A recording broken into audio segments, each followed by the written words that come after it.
సాధారణంగా మానవ జీవితం అనేది చాలా ప్రశ్నలతో కూడిన జీవితం ఇది. మనిషి తన జీవితంలో ప్రతిదీ ప్రశ్నే, మంచికి ప్రశ్నే, చెడుకి ప్రశ్నే.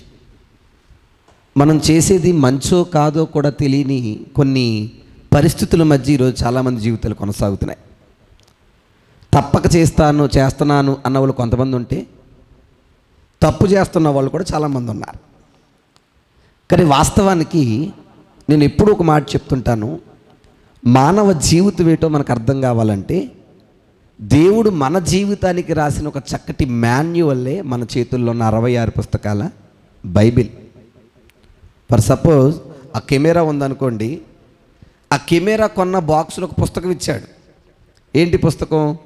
ఈ కెమెరా పని చేయాలంటే నువ్వు ఏ బటన్ నొక్కాలి, దీంట్లో పలానా ఫోటో తీయాలంటే ఏ బటన్ నొక్కాలి, లేకపోతే దీన్ని నువ్వు ఏ రకంగా వాడాలంటే ఏ రకమైన బటన్ నొక్కితే పని చేస్తుంది, లేదా ఏ ఆప్షన్లోకి వెళ్తే పని చేస్తుంది అన్నది మాన్యువల్ అన్నమాట. నీకు తెలుసో తెలీదో మన ముందున్న ప్రతి వస్తువుకి కూడా ఒక మాన్యువల్ ఉంటుంది. ఒక ఫోన్కి ఏంటి, లేకపోతే ఒక యాంప్లిఫైర్కి ఏంటి, ఒక ఫ్యాన్కి ఏంటి, ప్రతిదానికి మాన్యువల్ ఉంది. సో ఆ మాన్యువల్ ప్రకారం వాడితేనే ఆ వస్తువు ఏమవుద్ది, పని చేస్తుంది. అవునా కదా? ఇప్పుడు కెమెరా ఎదరకు నొక్కితే అనవుద్దని అనుకోండి, అబ్బాయి నేను వెనక్కి నొక్కుతానని అనుకోండి, అదేమవుద్ది, పోద్ది. మనం ఎన్ని లక్షలు పట్టుకెళ్ళి కొన్నా వాడి దగ్గరికి వెళ్ళి పోయింది ఏంట్రా అంటే, అక్కడ రాశాడు కదా, రాసినట్టు నువ్వు వాడకపోతే పోక ఏమవుద్ది అని ప్రశ్నిస్తాడు, కానీ సమాధానం అయితే ఖచ్చితంగా చెప్పడం. సో మీరు ఆలోచన చేయండి, ప్రతి వస్తువుకు ఒక మాన్యువల్ ఉన్నప్పుడు, ఆ మాన్యువల్ ప్రకారం ఆ వస్తువుని వాడాలనుకున్నప్పుడు, మరి మానవ జీవితానికి మాన్యువల్ ఏది? మనం చెప్పుకున్నట్టు 66 పుస్తకాల బైబిల్. అంటే ఈ జీవితం బాగుండాలంటే ఖచ్చితంగా దేని ప్రకారం మనం నడవాలి? బైబిల్ ప్రకారమే నడవాలి. బైబిల్ ప్రకారం మనం చేస్తేనే, బైబిల్ ప్రకారం ఈ బ్రతుకులు ఉంటేనే ఈ జీవితం అనేది బాగుంటుంది. అందుకే మీరు ఎన్ని సందర్భాలు మీరు చూసినా ఆ సందర్భాలన్నింటిలో ఏమంటాడు తెలుసా? ఈ వాక్యం ప్రకారం నడుచుకుంటే నువ్వు బాగుంటావు. కీర్తన గ్రంథకర్త కూడా రాస్తూ, దుష్టుల ఆలోచన చెప్పున నడువక, పాపుల మార్గమున నిలువక, అపహాస్యకులు కూర్చుండు చోటన. అంటే ఏవో ఇవి చెయ్యకపోతే సరిపోద్దా అంటే సరిపోదు. మరి ఏమన్నాడు కింద వచ్చును? యెహోవా ధర్మశాస్త్రమునందు ఆనందించుచు దివారాత్రము దానిని ధ్యానించి దాని ప్రకారం నడుచుకున్నవాడే ధన్యుడు. అంటే వాక్య ప్రకారం నడుచుకున్నవాడు మంచోడు, వాక్య ప్రకారం నడుచుకున్నవాడు గొప్పోడు, వాక్య ప్రకారం ప్రవర్తించినవాడు వాడి జీవితం బాగుంటుంది. వాడి జీవితంలో ప్రతిదానికి ఒక సొల్యూషన్ దొరుకుతుంది. ఇంకా మన జీవితం మనకేటో అర్థం కావట్లేదంటే దానికి ఒకే ఒక రీజన్ ఏంటంటే, మనకేం అర్థం కాలేదని చెప్పండి. మీరు ఏం అర్థం కాలేదని? వాక్యం అర్థం కాలేదని. నా మాట మీకు అర్థమైందా లేదా? అందుకే మీకు ఎప్పుడూ ఒక మాట చెప్తాను, మందిరంలోకి వచ్చి వాక్యం ఉంటున్నామంటే ఏదో వినట్లే మన జీవితాన్ని మనం నేర్చుకుంటున్నాం, మన బ్రతుకు ఒక పాఠాన్ని నేర్చుకుంటున్నాం, మన బ్రతుకు ఒక దారి నేర్చుకుంటున్నాం, అంతే. సో అలా బ్రతుకులు బాగు చేసి మన జీవితాన్ని బలపరిచే శక్తివంతమైన దేవుని వాక్యాన్ని మనం వినడానికి ఆలస్యం చేయకుండా ముందుకెళ్ళగలిగితే, సాధారణంగా మనకి ప్రతి మనిషికి కూడా ఒక శత్రువు అనేవాడు ఉంటుంటాడు. ఉంటాడా? ఉన్నాడా అండి? మాట్లాడాలి మీరు. ఉంటారా? ఉండరా? ఏ ఊర్లో ఉంటారు శత్రువులు? అయ్యా ఎవరికి ఉంటారు శత్రువు? ఏ ఊరోళ్ళకి శత్రువులు ఉంటారు? మనకుంటారా, లేకపోతే బురుగుపూడోళ్ళకి ఉంటారా, రాజమండ్రికి ఉంటారా, ఏ ఊరోళ్ళకి ఉంటారు? కోలమూరు వాళ్ళకా? మీరు ఆలోచన చేయండి, ప్రతి ఒక్కడికే శత్రువు ఉంటాడు. విచిత్రుడు చెప్పమంటారా? ఇక్కడ బిందుకు కూడా శత్రువులు ఉంటారు నాకు తెలిసి. నిజమా కాదండి? ఎరా బాబు అంటే చెప్పలేము. ఏం చెప్పలేము? వాళ్ళకి పడినోళ్ళు, నచ్చనోళ్ళు, చిరాకైనోళ్ళు, ఇష్టం లేనోళ్ళు చాలామంది ఉంటారు. ఆ ఇష్టం లేనోడే మనం ఏమని పిలుస్తాం? శత్రువు. నేను చెప్పండి, నీకు నచ్చనోడు, పడనోడు, నువ్వంటే ఇష్టపడినోడు నిన్ను పాడు చేద్దాం అనుకుని నీ ముందుకు వచ్చినప్పుడు నీకు ప్రేమ కలుగుతుందా, కోపం వస్తుందా? మాట్లాడాలి మీరు. పాపమ్మ గారు, మన శత్రువు మన ముందుకు వస్తే మనకు ప్రేమ కలుగుతుందా, కోపం వస్తుందా? కోపం వస్తుందా? మాట్లాడేటి? అప్పుడు దాకా బిగిన పళ్ళని బిగిసిపోతాయి, అప్పుడు దాకా ఎర్రబడిన కళ్ళు ఎర్రబడతాయి. అవునా కదా? అప్పుడు దాకా పొంగ నరాలన్నీ పొంగిపోతాయి. సినిమాల్లో చూపుతుంటాడు కదా ఇలాంటి సీన్లు, ఆయనకి నిజంగా జరిగే సీన్లు ఇవన్నీ. ఏరా బాబు, అదే ఇప్పుడు దాకా బాగానే కదా, ఇప్పుడు ముఖం ఎందుకు మార్చేసాడంటే పన్నోడు ఎవడో వచ్చాడు. ఇప్పుడు దాకా బాగానే ఉన్నాడు కదా, ఇప్పుడు ఎందుకు మూడు మారిపోయిందంటే నచ్చనోడు ఎవడో వచ్చాడు. నిజమా కాదండి? అంటే వాస్తవికంగా ఆలోచన చేయండి. ఎందుకురా కోపం అంటే వాడు నీకు అన్యాయం చేశాడు. సో ఆడు చేసిన అన్యాయం నువ్వు తట్టుకోలేక వాడికి ఏదో ఒకటి చేసేంతవరకు మనకేం లేదు, మనశ్శాంతి లేదు. అవునా కాదండి? అయితే ఈరోజు మీ అందరికి ఒక అద్భుతమైన చిట్కా నేను చెప్పబోతున్నాను. ఈ చిట్కా కనుక మీరు ఫాలో అయితే మీ శత్రువుని ఎలా జయించాలో, లేదా మీ శత్రువుని మీద ఎలా మీరు అధిగమించాలో బైబిల్ ఒక టాప్ సీక్రెట్ చెప్పింది. దాని కనుక మీరు ఫాలో అయితే, మళ్ళీ చెప్తున్నాను, ఖచ్చితంగా మీకు శత్రువు అనేవాడు ఉండడం ఇంకా. అయితే ఏంటి ఆ చిట్కా అంటే ఒకసారి అందరూ తీసే ప్రయత్నం చేద్దాం. రోమీలకు రాసిన పత్రిక 12వ అధ్యాయం అందరూ తీద్దాం. రోమీలకు రాసిన పత్రిక 12వ అధ్యాయం. శత్రువు మాకు ఉన్నాడు అనుకున్న వాళ్ళేనండి, శత్రువు లేకపోతే మీకు అక్కర్లేదు ఈ వాక్యం, అంతే. ఓకేనండి? 12వ అధ్యాయం రోమీలకు రాసిన పత్రిక తీద్దామా? 21వ వచనం చదువుదాం, చూడండి, ఆఖరి వచనం. కీడు వలన ఏం చేయక, జయింపబడక మేలు చేత కీడును జయించు. దేని చేత? నా మాట మీకు అర్థం కాదు. దేని చేత? మేలు చేత. ఏ కీడుని? నీ మీదకి వచ్చిన కీడుని. నా మాట మీకు అర్థమైందా లేదా? ఇంకా మనకు అర్థమయ్యే భాషలో మాట్లాడుకుంటే, ఎవడైనా నీకు కీడు చేస్తే, ఎవడైనా నీకు హాని చేస్తే, ఎవడైనా నీకు నష్టం చేస్తే నువ్వు వాడిని దేని చేత జయించాలి? చెప్పండి అమ్మ, దేని చేత? అయ్యే పనేనా? అయ్యే పనేనా? నా ఇంటి గుట్ని పాపం బయటెట్టిందండి, నేనేం చేయాలి?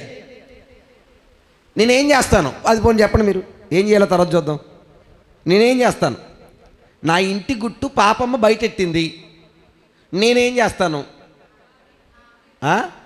నా ఇంటి గుట్టు ఆవిడ బయటెట్టింది కాబట్టి ఆవిడ ఇంటి గుట్టు ఎప్పుడు దొరుకుతుందని చూస్తాను నేను. నిజమేనా కదండి? దొరికింది అనుకోండి, ఆవిడ బయటే పెట్టింది, ఊరంతా ఎడతాను నేను. ఆ రోజు నా కొంప పాడు చేసినప్పుడు లేదా దానికి అంటుంటాం మనం. నిజమా కాదండి? ఈరోజు జరుగుతున్న పరిస్థితులు అవే. ఈరోజు ఒకడినొకడు పాడు చేసుకునే పరిస్థితులు ఎందుకంటే, ఆడు నాకేం చేశాడో నేను ఆడికి చేసేయాలి. ఏదో రకంగా నన్ను పాడు చేసినా నేనేం చేసేయాలి? పాడు చేసేయాలి. కానీ బైబిల్ చెప్తుంది, నీకు కీడు చేసినోడిని నువ్వు ఎలా జయించాలి? మేలు చేసి. ఏం చేసి? నిజంగా నేను అడుగుతున్నాను, మేలు చేస్తే జయించగలమా? మాట్లాడాలి మీరు. మనకు ఒకడు కీడు చేసినప్పుడు మేలు చేసి వాడిని జయించగలమా? ఈ సందర్భాన్ని రాస్తున్నప్పుడు కూడా పైన ఏం మాట్లాడుతున్నా చూడండి, ఒకసారి 20వ వచనం నుంచి వద్దాం. 20వ వచనం నుంచి, కాబట్టి నీ శత్రువు ఆకలి కొని ఉంటే ఏంటండి? భోజనము పెట్టు. ఏం పెట్టు? నీకు శత్రువాడు నీకు భోజనం పెట్టనోడు, అలాంటోడికి ఆకలేస్తే నువ్వేం చెయ్యి? భోజనము పెట్టు. దప్పిక కొని ఉంటే దాహమునకిమ్ము. అలాగు చేయుట వలన అతని తల మీద నిప్పులు గొప్పగా పోయుదువు. ఎలాగా అంటే, ఇంకా గట్టిగా ఒక మాటలో చెప్పాలంటే, అదే నువ్వు వాడికి చేసే సరైన రివెంజ్. ఆ మాట మీకు అర్థమైందా లేదా? నీకు పెట్టనోడికి నువ్వు పెట్టడమే రివెంజ్. నువ్వు ప్రేమించినోడిని నువ్వు ప్రేమించడమే రివెంజ్.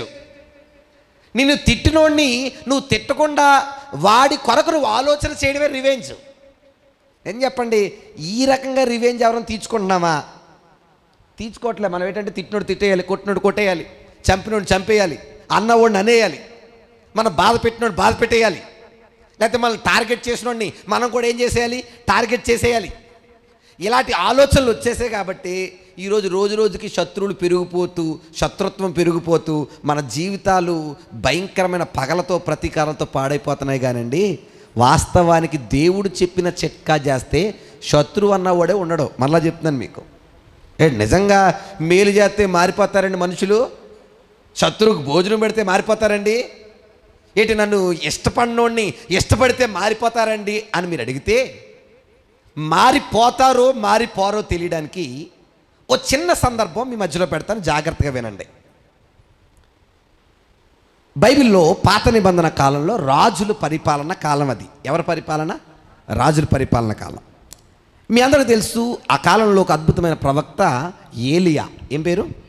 ఏలియా. ఆయన కొన్నాళ్ళు సేవకుడిగా కొనసాగిన తర్వాత ఆయన భావోద్వేగాలను పంచుకొచ్చిన ఆయన తర్వాత ఒక అద్భుతమైన ప్రవక్తే ఎలీషా.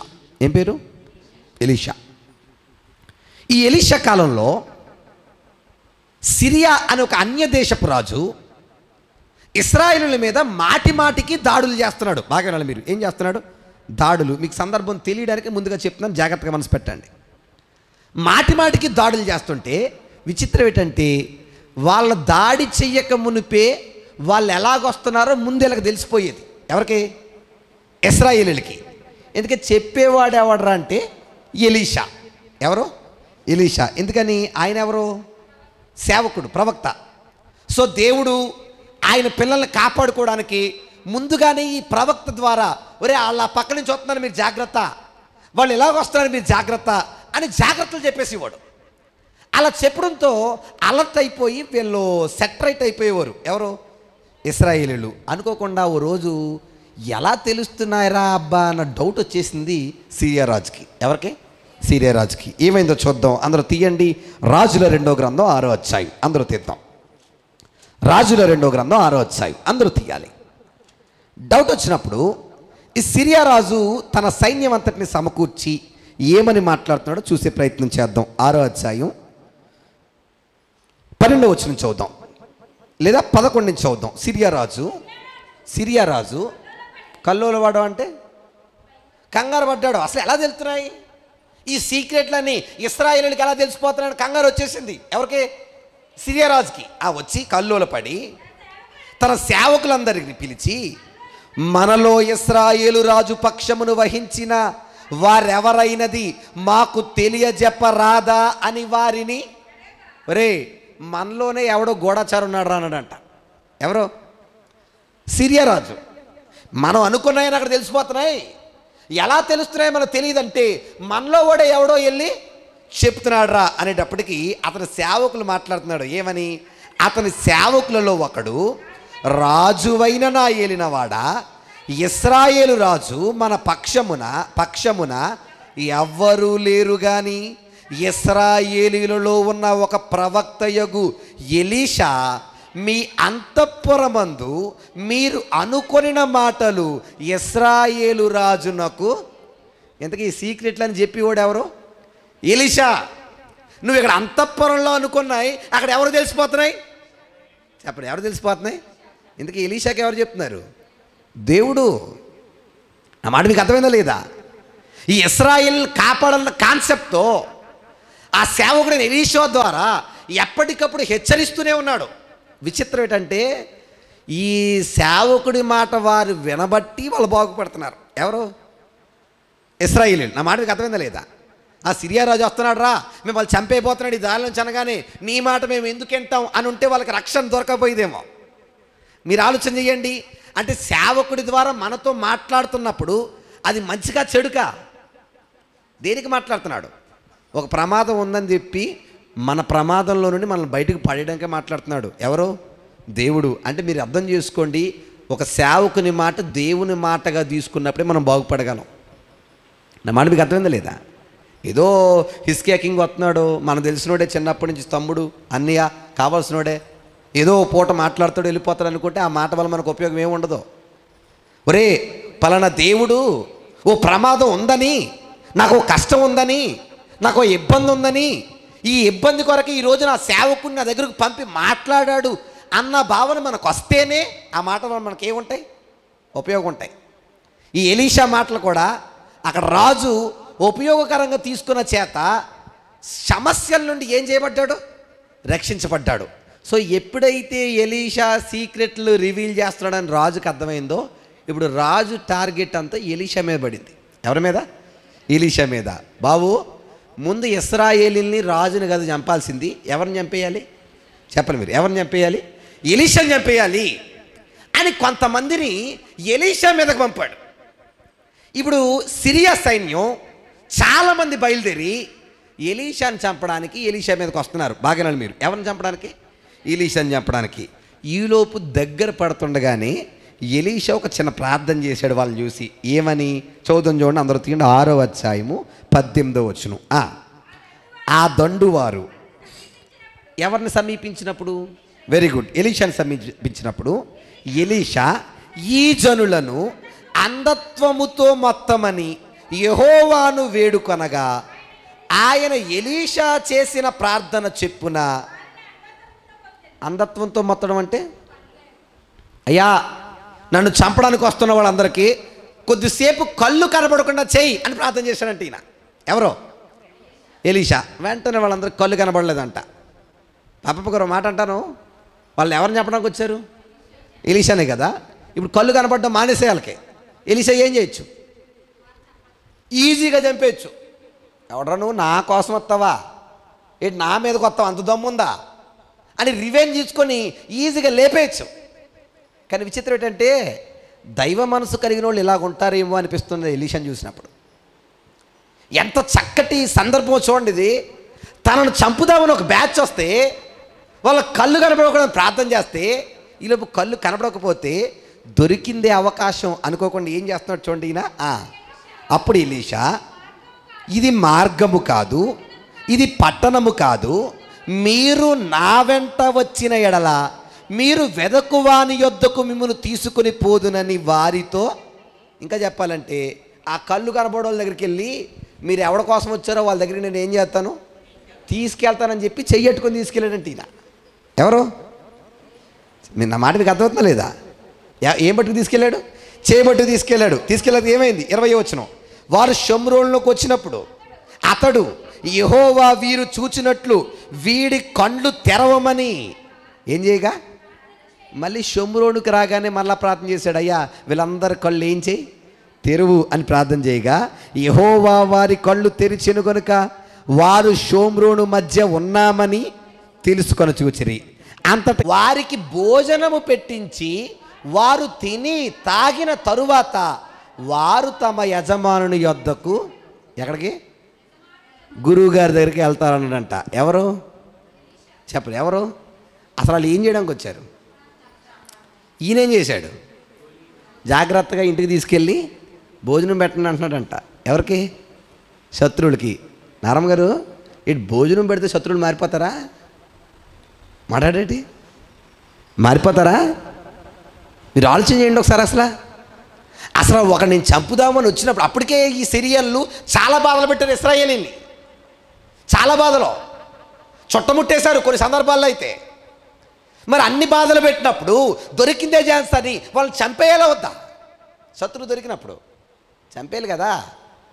కానీ ఒక దైవ మనసు కలిగిన ఎలీషా అంటున్నాడు, రాజు అడిగితే చంపేనా అని అడిగితే అంటున్నాడు, వద్దొద్దు చంపొద్దు, వాళ్ళకి ఏం పెట్టు, భోజనం పెట్టి. నేను అడుగుతున్నాను, ఈరోజు శత్రువుల పట్ల అంత మంచిగా ఆలోచించి నడుచుకునే మనసులు దేవుని పిల్లలుగా మనకున్నాయా? ఆలోచన చేయండి ఒకసారి. ఏమన్నా ఒక విషయం చెప్పనా? పగ పగ పగ పగ మన పగతో మనం ఏమీ సాధించలేమండి. ఆ మాట మీకు అర్థమైందా?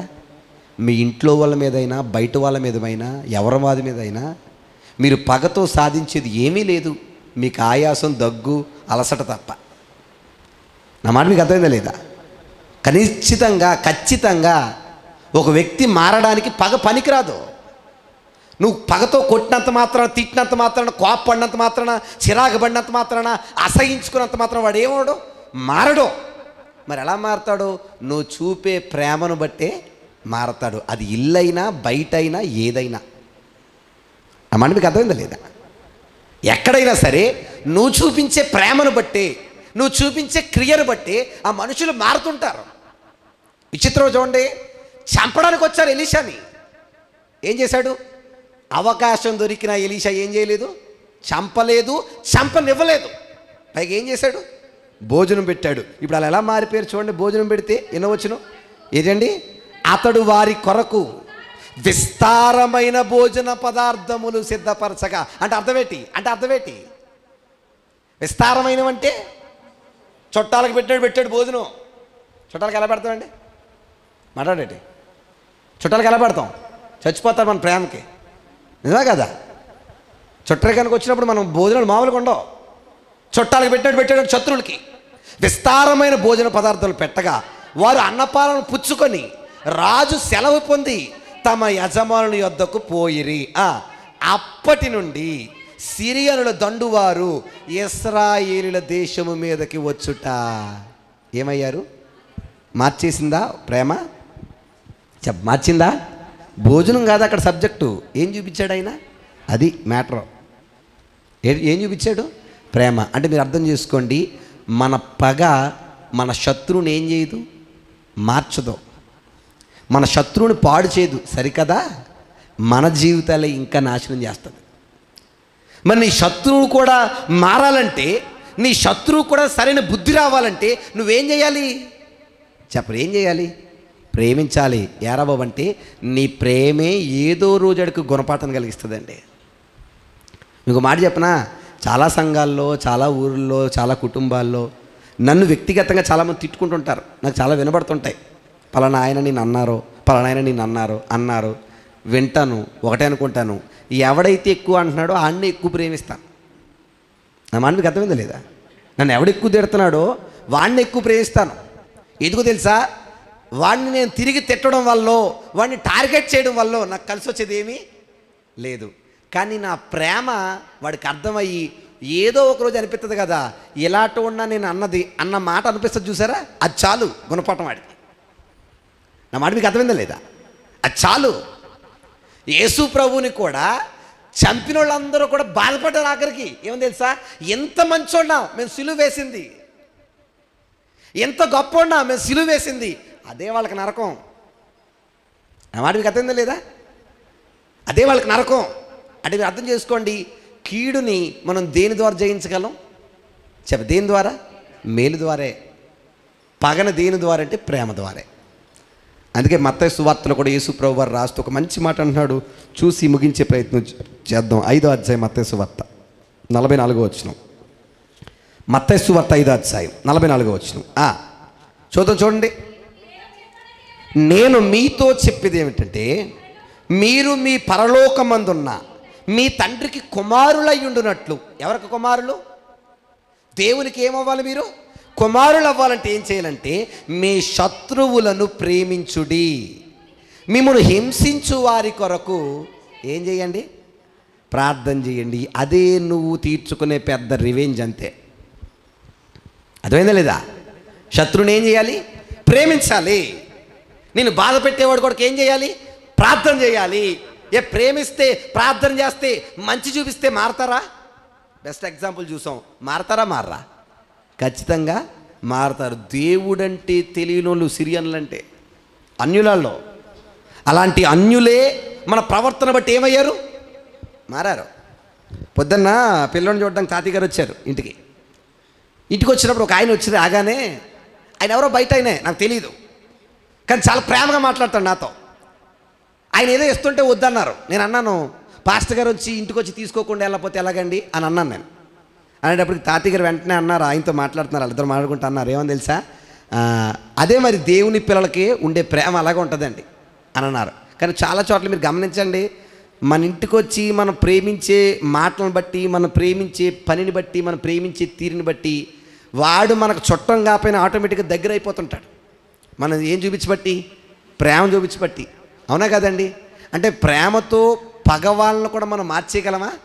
మార్చేయగలం. అన్యులే ప్రేమతో మారిపోతుంటే నీ తోటి క్రైస్తవులు నీ మీద పగలుంటే, ప్రతీకారం ఉంటే మారరా? ఖచ్చితంగా ఏమవుతారు? మారుతారు. అందుకే ప్రతి దానికి సొల్యూషన్ ఒకటి, మనం చూపించే ప్రేమ, మనం చూపించే మంచి. అదే అనేక మందిని ఏం చేస్తుంది? మార్చేస్తుంది. మరలా ఒక మాట చెప్తున్నాను, మనసులో పెట్టుకోండి. క్రైస్తవ జీవితంలో ఏమున్నా లేకపోయినా ప్రేమ ఖచ్చితంగా ఉండాలి. ఎరబాబు అంటే ప్రేమే క్రైస్తవ్యానికి మాదిరి పాఠం. యేసుప్రభు వారు 33.5 ఏళ్ళు బ్రతికొచ్చి చూపించింది తెలుసా? ఏం చూపించావయ్యా ఈ 33.5 ఏళ్ళు అంటే, దేవుడు లోకాన్ని ఎంత ప్రేమించాడో నేను కూడా ప్రేమించి చూపించాడు అంతే. ఆయన ఎవరు? యేసయ్య. ఏం చూపించాడు ఆయన 33.5 ఏళ్ళు? ప్రేమే. తిట్టిన వాళ్ళని తిట్టలేదు, కొట్టిన వాళ్ళని కొట్టలేదు, అన్న వాళ్ళని అనలేదు. పైగా వీళ్ళందరి కొరకు ఏం చేశాడు? ప్రార్థన చేశాడు. వీళ్ళందరినీ క్షమించాడు. మరి అదేంటది? ప్రేమ. ఈరోజు అదే ప్రేమ నీకు నాకు నేర్పుతున్నాడు ఆయన. అదే ప్రేమ నీకు నాకు ఉండాలంటున్నాడు. నిజంగా చెప్తున్నాను, నీ శత్రువును సైతం నువ్వు ప్రేమించగలిగితే నీకు శత్రువు అన్నవాడే ఉండడం.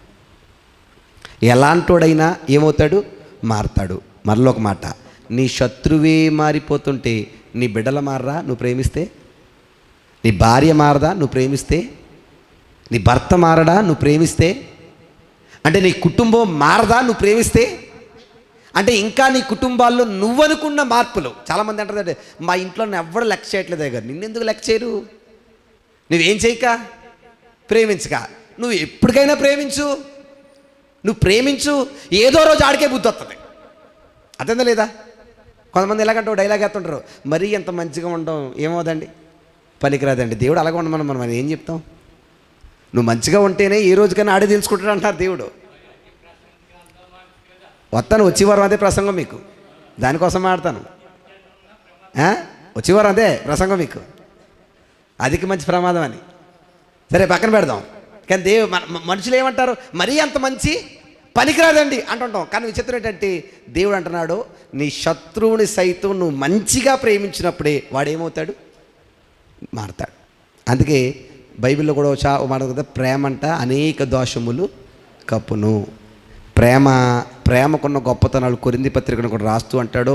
అక్కడ వరసన చిట్టా అంతా రాసేసి ఆఖరణ అంటాడు, అన్నిటికంటే గొప్పది ఎదురు అంటే ప్రేమే. అదే మాట అంటాడు. చూడండి ఒకసారి ఆ మాట, చాలా బాగుంటుంది. చదువుదాం.